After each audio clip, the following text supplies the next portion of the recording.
ਸਤਿ ਸ਼੍ਰੀ ਅਕਾਲ। ਤੁਸੀਂ ਦੇਖ ਰਹੇ ਹੋ ਪੰਜਾਬ ਮੇਲ ਯੂਐਸ ਟੀਵੀ। ਮੇਰਾ ਨਾਮ ਜਤਿੰਦਰ ਸਿੰਘ ਖਹਿਰਾ। ਖਬਰਾਂ ਦਾ ਇਸ ਬੁਲੇਟਿਨ 'ਚ ਤੁਹਾਡਾ ਸਵਾਗਤ ਹੈ। ਨਿਗਾਹ ਮਾਰਦੇ ਹਾਂ ਚੋਣਵੀਆਂ ਖਬਰਾਂ ਤੇ। ਹੁਣ ਚੰਨੀ ਸਰਕਾਰ ਵੇਲੇ ਦਾ ਖੇਡ ਕਿੱਟ ਘਪਲਾ ਆਇਆ ਸਾਹਮਣੇ। ਕੈਨੇਡਾ ਰਹਿ ਰਹੇ ਪੁੱਤ ਨੂੰ ਮਿਲਣ ਵਿਦੇਸ਼ ਗਏ ਮਾਪੇ, ਅਚਾਨਕ ਵਾਪਰ ਗਿਆ ਹਾਦਸਾ। ਵਜ਼ੀਫਾ ਘਪਲੇ ਬਾਰੇ ਵੱਡੇ ਐਕਸ਼ਨ ਦੀ ਤਿਆਰੀ 'ਚ ਮਾਨ ਸਰਕਾਰ ਕਰ ਸਕਦੀ ਹੈ ਸਖਤ ਕਾਰਵਾਈ। ਸਰਕਾਰੀ ਸਨਮਾਨ ਦੇ ਨਾਲ ਕੀਤਾ ਗਿਆ ਜ਼ੀਰਾ ਦੇ ਫੌਜੀ ਕੁਲਦੀਪ ਸਿੰਘ ਦਾ ਅੰਤਿਮ ਸੰਸਕਾਰ। ਪੁਲਿਸ ਦੀ ਗਿਰਫਤ 'ਚ ਚੱਲ ਰਹੇ ਸਿਮਰਨਜੀਤ ਬੈਂਸ ਤੇ ਨਵੀਂ ਮੁਸੀਬਤ, ਇੱਕ ਹੋਰ ਮਾਮਲਾ ਹੋਇਆ ਦਰਜ। ਪੰਜਾਬ 'ਚ ਨਵੇਂ ਵਾਹਨ ਖਰੀਦਣ ਦੇ ਚਾਹਵਾਨਾਂ ਨੂੰ ਵੱਡੀ ਰਾਹਤ, ਮਾਨ ਸਰਕਾਰ ਨੇ ਚੁੱਕਿਆ ਇਤਿਹਾਸਿਕ ਕਦਮ। ਤੇ ਹੁਣ ਖਬਰਾਂ ਵਿਸਤਾਰ ਦੇ ਨਾਲ।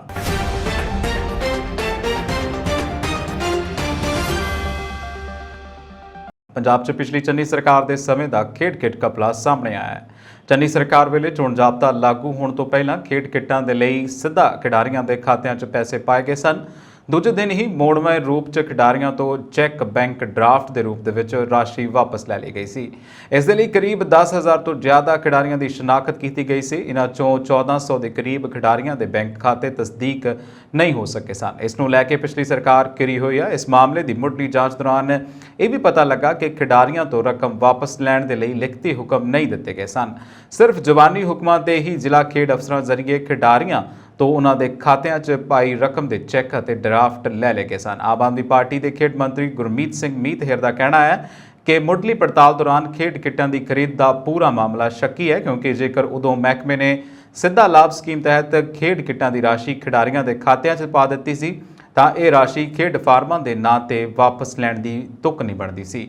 ਇਸ ਦੇ ਟੈਂਡਰ ਕਿਉਂ ਨਹੀਂ ਕੀਤੇ ਗਏ? ਉਹਨਾਂ ਨੇ ਦਾਅਵਾ ਕੀਤਾ ਹੈ ਕਿ ਇਸ ਮਾਮਲੇ ਦੀ ਵਿਜੀਲੈਂਸ ਜਾਂਚ ਦੀ ਸਿਫਾਰਿਸ਼ ਲਈ ਚਿੱਠੀ ਲਿਖ ਦਿੱਤੀ ਗਈ ਹੈ।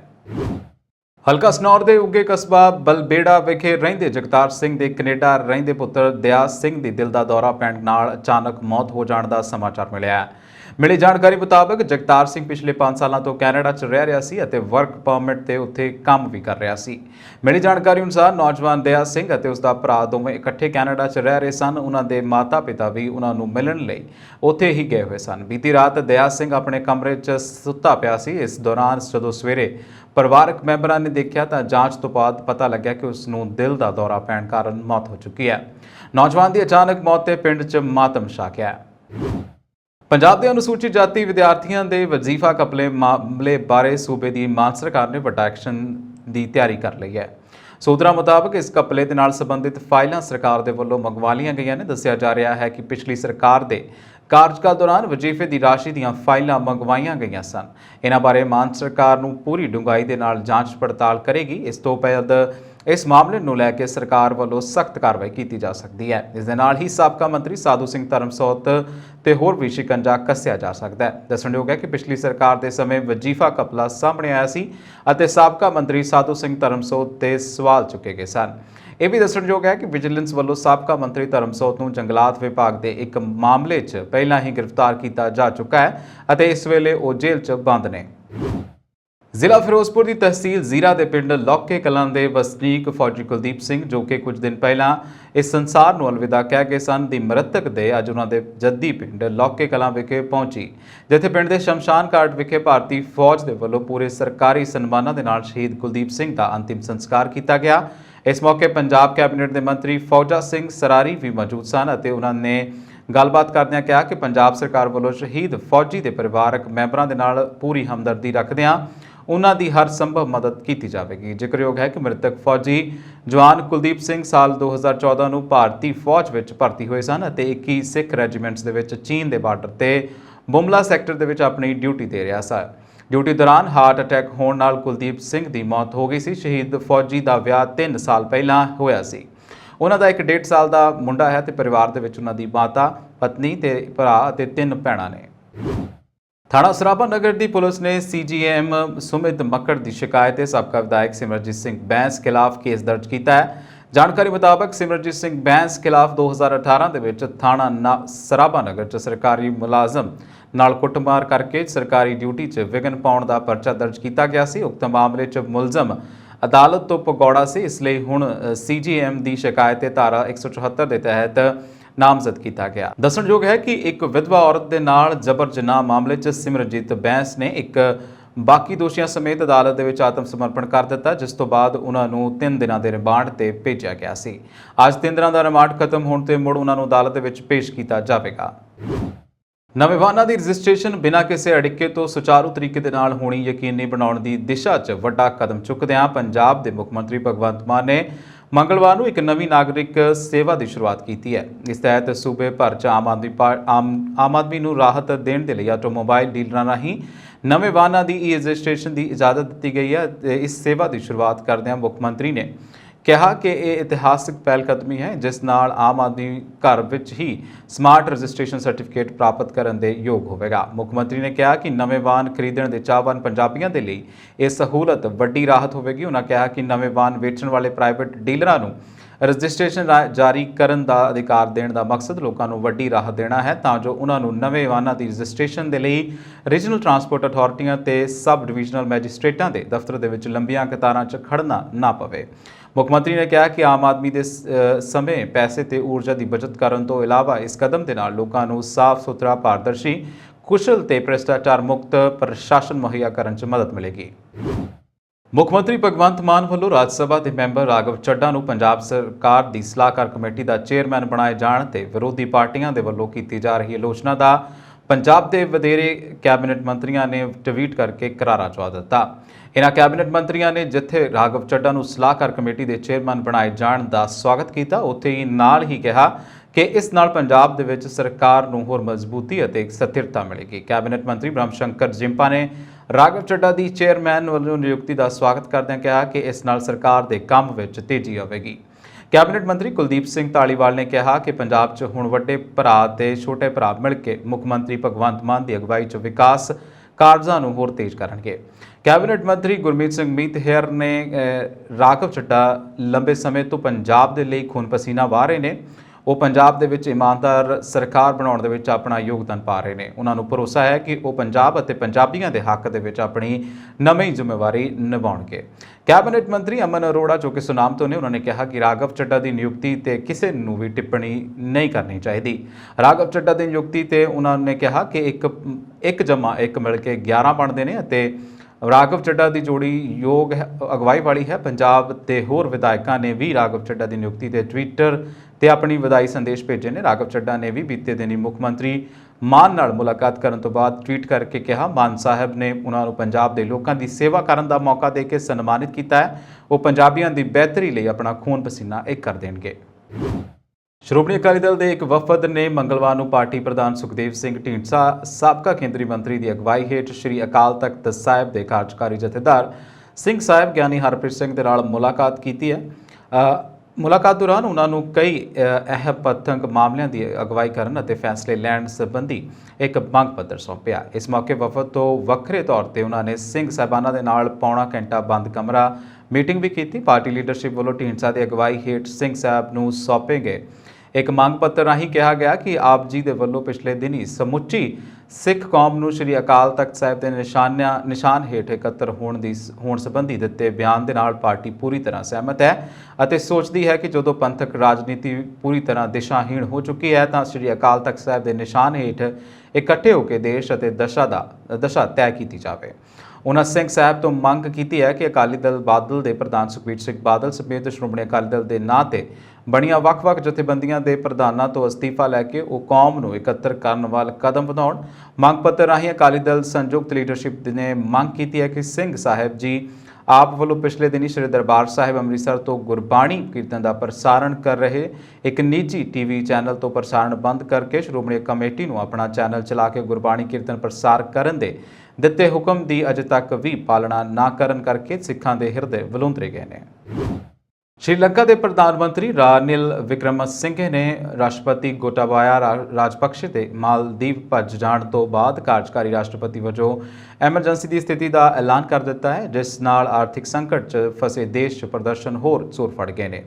ਵਿਕਰਮਸਿੰਘੇ ਦੇ ਮੀਡੀਆ ਸਕੱਤਰ ਨੇ ਦੱਸਿਆ ਕਿ ਪ੍ਰਧਾਨ ਮੰਤਰੀ ਨੇ ਕਾਰਜਕਾਰੀ ਰਾਸ਼ਟਰਪਤੀ ਵਜੋਂ ਐਮਰਜੈਂਸੀ ਦਾ ਐਲਾਨ ਕਰ ਦਿੱਤਾ ਹੈ ਤੇ ਪੱਛਮੀ ਸੂਬੇ ਦੇ ਵਿੱਚ ਕਰਫਿਊ ਲਗਾ ਦਿੱਤਾ ਹੈ।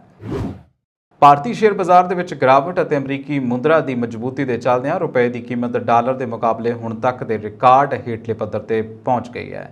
ਇੱਕ ਅਮਰੀਕੀ ਡਾਲਰ ਲਗਭਗ 80 ਰੁਪਏ ਦੀ ਕੀਮਤ ਕਰੀਬ ਪਹੁੰਚ ਗਿਆ ਹੈ। ਰੁਪਏ ਦੀ ਕੀਮਤ ਵਿੱਚ ਲਗਾਤਾਰ ਗਿਰਾਵਟ ਹੋ ਰਹੀ ਹੈ। ਇਸ ਵਿਚਾਲੇ 6 ਪ੍ਰਮੁੱਖ ਮੁਦਰਾਵਾਂ ਦੇ ਮੁਕਾਬਲੇ ਅਮਰੀਕੀ ਡਾਲਰ ਦੀ ਸਥਿਤੀ ਨੂੰ ਦਰਸਾਉਣ ਵਾਲਾ ਸੂਚਕ ਅੰਕ 0.27% ਵੱਧ ਕੇ 108.31 ਤੇ ਪਹੁੰਚ ਗਿਆ ਹੈ। ਡਾਲਰ ਦੀ ਦਰ ਅੰਤਰਰਾਸ਼ਟਰੀ ਪੱਧਰ ਤੇ ਮਜ਼ਬੂਤੀ ਵੱਲ ਵਧ ਰਹੀ ਹੈ। ਬਹੁਤ ਸਾਰੇ ਅਰਥਸ਼ਾਸਤਰੀਆਂ ਦਾ ਮੰਨਣਾ ਹੈ ਕਿ 2022 ਦੌਰਾਨ ਹੀ ਡਾਲਰ 'ਚ ਲਗਾਤਾਰ ਵਾਧਾ ਜਾਰੀ ਰਹੇਗਾ। ਭਾਰਤ ਵਿੱਚ ਰੁਪਏ ਦੇ ਮੁਕਾਬਲੇ ਡਾਲਰ ਦੀ ਕੀਮਤ ਲਗਾਤਾਰ ਵਧਣ ਦਾ ਕਾਰਨ ਮਹਿੰਗਾਈ ਅਤੇ ਕੱਚੇ ਤੇਲ ਦੀਆਂ ਵਧਦੀਆਂ ਕੀਮਤਾਂ ਸਮੇਤ ਕਈ ਹੋਰ ਕਾਰਨ ਵੀ ਨੇ।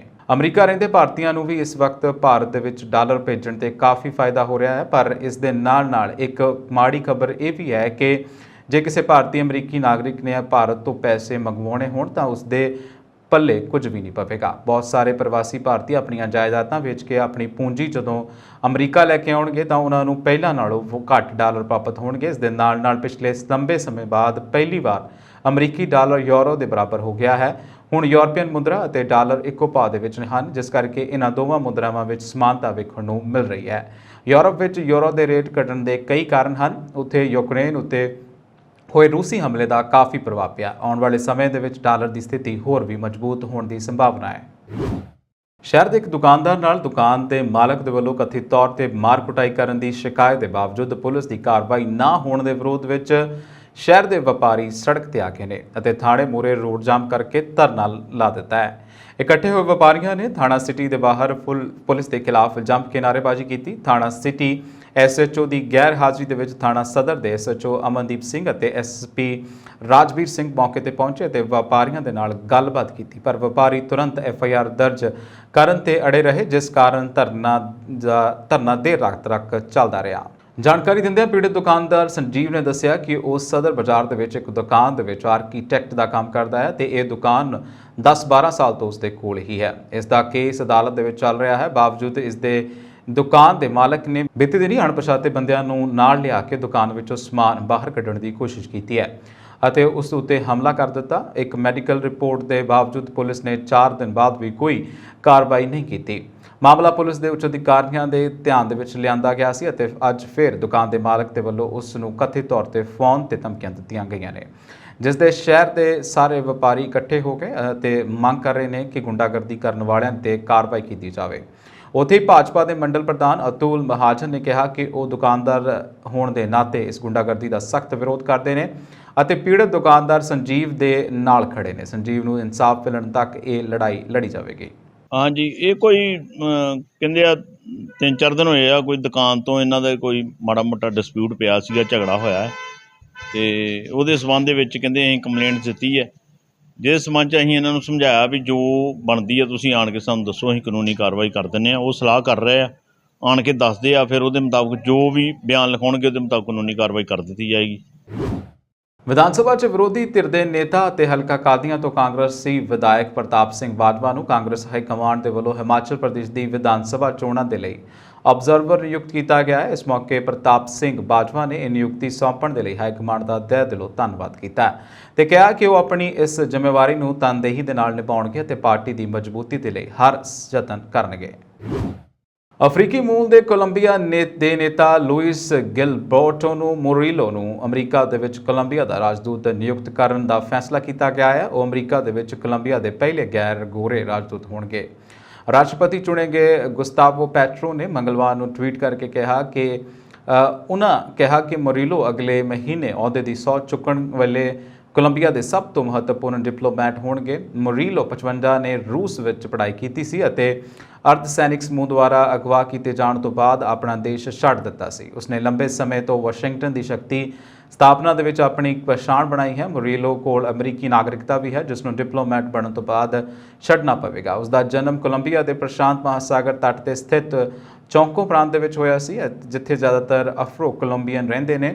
ਇਹ ਇੱਕ ਬਹੁਤ ਹੀ ਗਰੀਬ ਪਰਿਵਾਰ ਦੇ ਵਿੱਚ ਪੈਦਾ ਹੋਏ ਮੋਰੀਲੋ ਨੇ ਇੱਕ ਸਕਾਲਰਸ਼ਿਪ ਤੇ ਰੂਸ ਦੇ ਵਿੱਚ ਪੜ੍ਹਾਈ ਕੀਤੀ ਅਤੇ ਇੱਕ ਰੂਸੀ ਔਰਤ ਦੇ ਨਾਲ ਵਿਆਹ ਕੀਤਾ। ਉਹ 2 ਵਾਰ ਆਪਣੇ ਗ੍ਰਹਿ ਸੂਬੇ ਦੇ ਗਵਰਨਰ ਅਤੇ ਕੋਲੰਬੀਆ ਦੇ ਵਾਤਾਵਰਣ ਮੰਤਰੀ ਵੀ ਰਹਿ ਚੁੱਕੇ ਨੇ। ਬੀਤੇ ਦਿਨੀ ਮੰਗਲਵਾਰ ਦੀ ਦੁਪਹਿਰ ਨੂੰ ਇੱਕ ਪਰਿਵਾਰ ਅਤੇ ਉਹਨਾਂ ਦੇ ਦੋਸਤਾਂ ਦੁਆਰਾ ਚਾਰਟਰ ਕੀਤੀ ਗਈ ਇੱਕ ਜੈਟ ਕਿਸ਼ਤੀ ਇੰਟਰਪੈਡ ਮਿਊਜ਼ੀਅਮ ਨੇੜੇ ਹਡਸਨ ਨਦੀ ਦੇ ਵਿੱਚ ਪਲਟ ਗਈ। ਇਸ ਕਿਸ਼ਤੀ ਦੇ ਵਿੱਚ ਦਰਜਨ ਭਰ ਦੇ ਕਰੀਬ ਲੋਕ ਸਵਾਰ ਸਨ। ਪੁਲਿਸ ਨੇ ਦੱਸਿਆ ਕਿ ਕਿਸ਼ਤੀ ਪਲਟਣ ਕਾਰਨ 2 ਲੋਕਾਂ ਦੀ ਮੌਤ ਹੋ ਗਈ ਹੈ ਤੇ 3 ਲੋਕ ਗੰਭੀਰ ਰੂਪ ਦੇ ਨਾਲ ਜ਼ਖਮੀ ਨੇ। ਅਧਿਕਾਰੀਆਂ ਮੁਤਾਬਕ ਮੰਗਲਵਾਰ ਦੁਪਹਿਰ ਨੂੰ ਮੈਨਹੈਟਨ ਨਿਊਯਾਰਕ ਦੇ ਵੈਸਟ ਸਾਈਡ ਦੇ ਹਡਸਨ ਨਦੀ 'ਚ ਇੱਕ ਚਾਰਟਰ ਕਿਸ਼ਤੀ ਪਲਟ ਗਈ, ਜਿਸ ਨਾਲ ਦਰਜਨ ਭਰ ਦੇ ਲੋਕ ਪਾਣੀ 'ਚ ਡੁੱਬ ਗਏ। ਜਿਨ੍ਹਾਂ ਡੁੱਬਦੇ ਹੋਏ ਨੂੰ ਕੱਢਿਆ ਗਿਆ, ਉਹਨਾਂ ਵਿੱਚੋਂ 2 ਲੋਕਾਂ ਦੀ ਮੌਤ ਹੋ ਗਈ ਹੈ।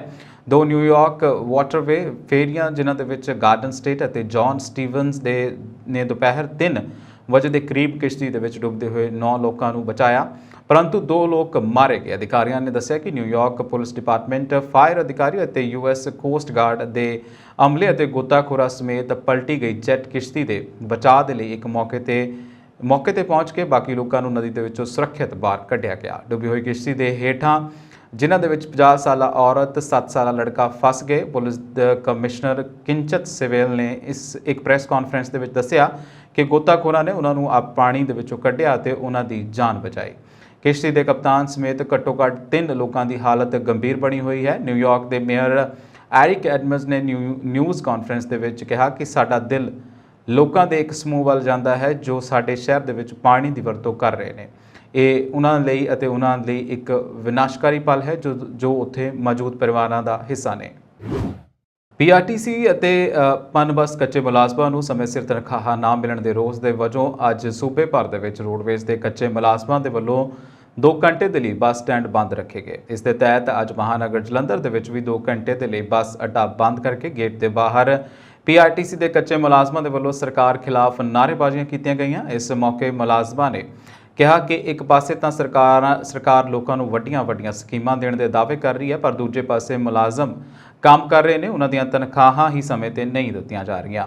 ਜਲੰਧਰ ਬੱਸ ਸਟੈਂਡ ਤੇ ਧਰਨੇ ਦੌਰਾਨ ਬੋਲਦਿਆਂ ਸੂਬਾ ਮੀਤ ਪ੍ਰਧਾਨ ਦਲਜੀਤ ਸਿੰਘ ਜੱਲੇਵਾਲ, ਬਲਵਿੰਦਰ ਸਿੰਘ ਰਾਠ, ਡਿਪੂ ਪ੍ਰਧਾਨ ਗੁਰਪ੍ਰੀਤ ਸਿੰਘ ਨੇ ਕਿਹਾ ਕਿ ਪੰਜਾਬ ਸਰਕਾਰ ਦੇ ਵੱਲੋਂ ਵੀ ਕਾਂਗਰਸ ਅਤੇ ਅਕਾਲੀ ਦਲ ਭਾਜਪਾ ਸਰਕਾਰ ਵਾਂਗ ਹੀ ਕੱਚੇ ਮੁਲਾਜ਼ਮਾਂ ਨੂੰ ਪੱਕਾ ਕਰਨ ਦੀ ਮੰਗ ਤੇ ਸੰਘਰਸ਼ ਕਰਦੇ। ਕੱਚੇ ਮੁਲਾਜ਼ਮਾਂ ਨੂੰ ਹੁਣ ਪਹਿਲਾਂ ਤੋਂ ਵੀ ਮਾੜੇ ਹਾਲਾਤ ਆਮ ਆਦਮੀ ਪਾਰਟੀ ਦੀ ਸਰਕਾਰ ਵੱਲੋਂ ਪੈਦਾ ਕੀਤੇ ਜਾ ਰਹੇ ਨੇ। ਇਸ ਦੇ ਚੱਲਦਿਆਂ ਮੁਲਾਜ਼ਮਾਂ ਦੀਆਂ ਜਾਇਜ਼ ਮੰਗਾਂ ਅਤੇ ਸੰਘਰਸ਼ ਦੇ ਨਾਲ ਹੁਣ ਹਰ ਮਹੀਨੇ ਪਨਬਸ ਅਤੇ PRTC ਮੁਲਾਜ਼ਮਾਂ ਦੀਆਂ ਤਨਖਾਹਾਂ ਬਹੁਤ ਹੀ ਦੇਰੀ ਦੇ ਨਾਲ ਦਿੱਤੀਆਂ ਜਾਂਦੀਆਂ ਨੇ। ਤਨਖਾਹਾਂ ਲੈਣ ਦੇ ਲਈ ਵੀ ਰੋਜ਼ ਮੁਜ਼ਾਹਰੇ ਜਾਂ ਹੜਤਾਲ ਕਰਨੇ ਪੈਂਦੇ ਨੇ। PRTC ਅਤੇ ਪਨਬਸ ਕੱਚੇ ਮੁਲਾਜ਼ਮਾਂ ਦੇ ਵੱਲੋਂ 2 ਘੰਟੇ ਬੱਸ ਅੱਡੇ ਨੂੰ ਬੰਦ ਰੱਖਣ ਕਾਰਨ ਜਿੱਥੇ ਯਾਤਰੀਆਂ ਨੂੰ ਭਾਰੀ ਮੁਸੀਬਤ ਦਾ ਸਾਹਮਣਾ ਕਰਨਾ ਪਿਆ, ਉੱਥੇ ਹੀ ਟਰਾਂਸਪੋਰਟ ਮਹਿਕਮੇ ਨੂੰ ਲੱਖਾਂ ਦਾ ਨੁਕਸਾਨ ਹੋਇਆ।